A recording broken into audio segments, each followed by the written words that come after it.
लाडकी बहीण योजनेचा लाभ घेणाऱ्या सरकारी महिला कर्मचाऱ्यांवर कारवाई होणार। योजनेचा लाभ घेणाऱ्या महिला कर्मचाऱ्यांवर शिस्तभंगाची कारवाई होणार। ग्रामविकास विभागाकडून स्थानिक प्रशासनाला कारवाईचे आदेश।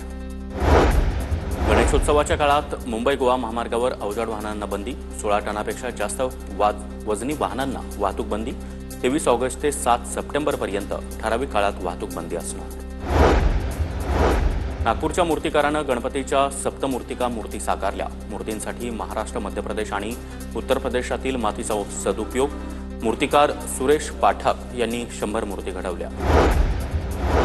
सिडकोकडून नवी मुंबईत लवकरच जम्बो लॉटरी काढली जाण्याची शक्यता। सरकारनं लवकर निर्णय घेतल्यास सिडको लॉटरी काढू शकतं। सिडको घरांच्या किमती कमी करण्याबाबत मुख्यमंत्र्यांची लवकरच बैठक घेईल। गडचिरोलीमध्ये पुरात अडकलेल्या विद्यार्थ्यांना एसडीआरएफच्या पथकानं बाहेर काढलं। मदतीनंतर भामरागडमध्ये 4 विद्यार्थी परीक्षेसाठी दिल्लीला रवाना।